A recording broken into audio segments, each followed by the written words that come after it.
मैंने चिदंबरम जी का वो बयान पढ़ा कि एक राष्ट्र एक चुनाव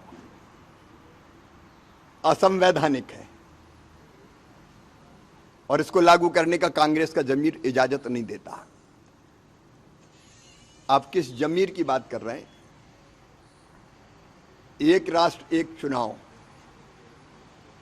1952 में होता रहा, लोकसभा विधानसभा के चुनाव 57 में चुनाव साथ हुए, 62 में चुनाव साथ हुए, 67 में चुनाव साथ हुए।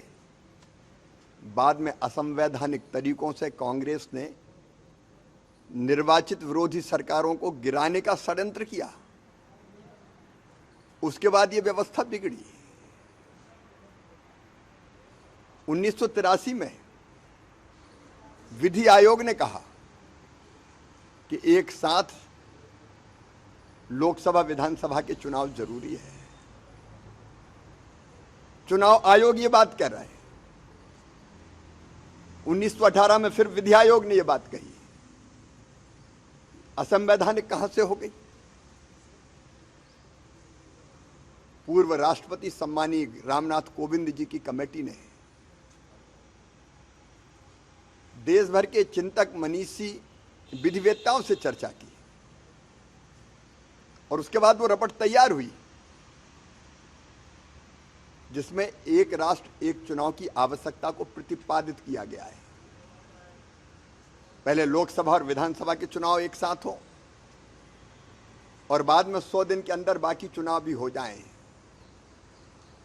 ये लगातार होने वाले चुनावों ने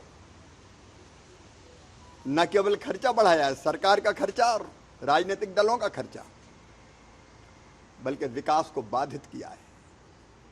हमारे देश में 5 साल 12 महीने 30 दिन हर सप्ताह रोज और कोई काम हो ना हो एक काम जरूर होता रहता, अगले चुनाव की तैयारी।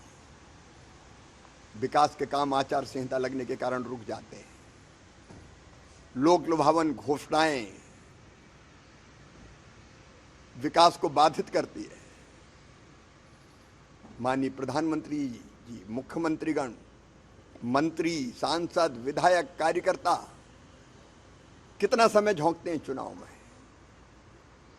शिक्षक हो, राजस्व विभाग के कर्मचारी हो, पुलिस हो, प्रशासन हो, जनता की सेवा और जन कल्याण विकास छोड़ के केवल चुनाव की तैयारी में लगा रहता है। आज सबसे बड़ी आवश्यकता इसी बात की है कि एक साथ लोकसभा विधानसभा के चुनाव होना चाहिए।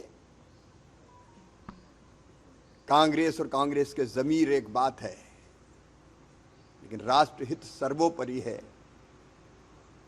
और राष्ट्रहित में जनहित में आवश्यक है एक राष्ट्र एक चुनाव।